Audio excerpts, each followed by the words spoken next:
3, 4, 2, 1. Voilà, elle s'affiche. Et là, vous voyez les joueurs qui sont ciblés et qui n'ont pas signé. En rouge, c'est les joueurs, soit les postes sur lesquels il n'y a pas de rumeur. Oui. Yanis, t'en penses quoi là, de cette équipe quand tu la vois? Oui, on aurait pu mettre peut-être Dalbert à droite, mais bon. Qu'est-ce que j'en D'Albert pense? à gauche. Oui, bah, Oui, du coup, mais il n'y avait Benito, pas assez de place voilà. pour tous les mettre, donc bon, on en a Comme mis une autre. Flavien T qui n'y est pas, mais Oui. bon, bref. Ce qu'on remarque, c'est qu'il y a beaucoup de milieux de terrain, hein. Bordeaux cherche à se renforcer dans ce poste, et ça se voit. Beaucoup de joueurs. Finalement, ce que je remarque, c'est qu'il n'y a qu'un joueur, deux, où c'est très avancé. Là, il y a beaucoup de rumeurs pour un peu rien, finalement. Alors c'est vrai que dans l'équipe qu'on voit, à part Benito, sur lequel oui, on attend sa décision, pour le reste, il n'y a rien d'officiel. il y a rien d'officiel pour tous. Mais Oui. là où les rumeurs sont plus avancées, les discussions, c'est Benito. Ouais. Sylvain, on sait que ça discute, mais on ne sait pas où ça en est. Henriksen, Justement, pareil. on va commencer à répondre aux questions. La question de Badel, alors je l'ai vu passer plusieurs fois, alors notamment Seb Luro qui nous parlait de Milan Badel, le joueur de la Lazio. Ça en est où, Yanis? Milan La Badel, France veut savoir, Bordeaux veut savoir. son prix a été fixé, Milan Badel, 7,5 millions d'euros. Ce serait le prix pour le milieu de terrain croate. Ancien joueur, hein, on le rappelle, de Paulo Sousa, peut-être intéressé par le projet bordelais. On croise les doigts, hein, finalement, parce que c'est un bon joueur. Après, est-ce que Bordeaux est capable de mettre 7,5 millions pour Milan Badel? C'est une autre question. Bordeaux est passé à la DNCG hier. Hein, oui, sans faut le encombre. dire. Et il n'y a eu aucune sanction, donc les finances, à défaut peut-être d'aller bien, sont pas catastrophiques.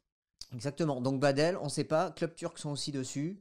On parle du Fenerbahçe, je crois, Fenerbahçe, dessus. oui. Mais Club turc, ils sont un peu sur tous les joueurs. Donc, c'est l'impression que C'est j'ai. vrai. Non, c'est vrai. C'est vrai. Donc Badel, on en est là. 7,5. À mon avis, mais ça n'engage que moi. Si Bordeaux doit tenter un coup et mettre le prix, c'est sur ce poste-là au milieu du terrain. Et à mon avis, ça sera sur un joueur de Badel qui a joué avec Paulo Sousa, on l'a déjà dit maintes fois, et qui peut apporter quand même un minimum d'assurance. Son expérience, voilà. Sa qualité de jeu, sa qualité de passe, et une certaine... il pourrait être rassurant, en fait. Exactement.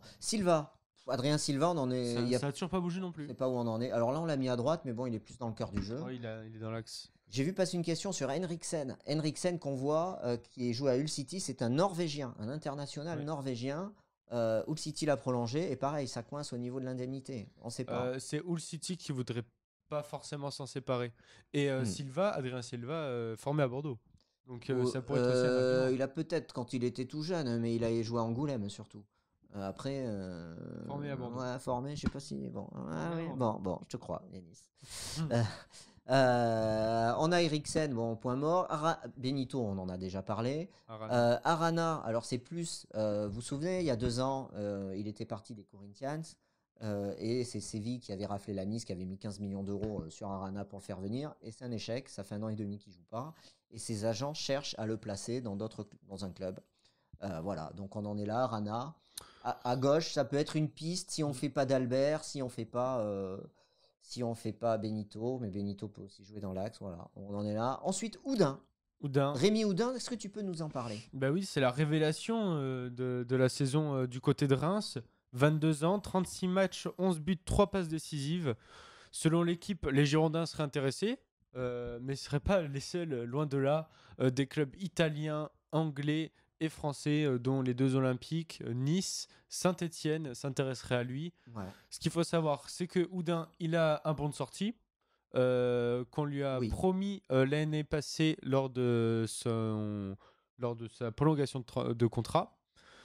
Donc, il pourrait partir. Le président Jean-Pierre River a déclaré que ce serait peut-être la bonne année de faire partir Oudin, qu'il pourrait en gros rapporter de l'argent au club. Il serait entre 10 et 15 millions d'euros.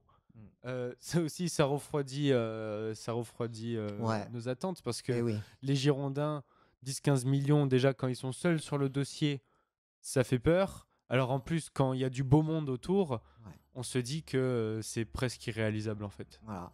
Donc là, on est sur l'équipe type du rumeur. On les a pas toutes mises, hein, les rumeurs. Flavien T. Voilà, Flavien T n'y est pas avec Baoken, des joueurs d'Angers dont on dit qu'ils sont suivis par Bordeaux. On n'a pas plus d'infos. Ils en veulent pas mal en plus, Angers. Hein. Mbemo, le grand espoir de l'Estac 3 en Ligue 2. Joueur très prometteur, ailier gauche. Très bon joueur. Voilà. Voilà. Donc on en est là aujourd'hui. On peut faire une équipe type avec les rumeurs. Donc on vous la mettra à jour à chaque fois avec peut-être on classera ça. On espère que ça va se garnir. Oui, on espère. Oui. Que ça va s'officialiser surtout. Oui, et les rumeurs les plus persistantes poste par poste. Voilà. Jean-Christophe qui nous dit tiens, voilà du Houdin, voilà du Houdin. Ouais, elle est rigolote. Je sais pas si tu connais cette chanson, t'es trop jeune. Hein. Ouais, bon, voilà. C'est la blague, il faut avoir un certain âge pour comprendre cette blague. Une estimation, nous dit Sam. Est-ce qu'on a, salut Sam, qui est très actif sur Twitter aussi, Sam. Est-ce qu'on a une estimation du budget pour le mercato? Non, on n'a aucune estimation. Ce qu'on sait, c'est que les dirigeants seront pas chauds pour dépenser à tout va 7 millions, 10 millions, 15 millions. Ça, peut-être sur un joueur, mais sur plusieurs joueurs, certainement pas. Ouais. Par contre, signer des gros salaires, pourquoi pas? Ouais, et l'enveloppe, moi je me dis, on peut mettre peut-être une fois 10 millions sur un joueur, mais c'est vraiment un maximum. Hein. Même si les articles qui sortent dans la presse, les mainstream, l'équipe, 20 minutes,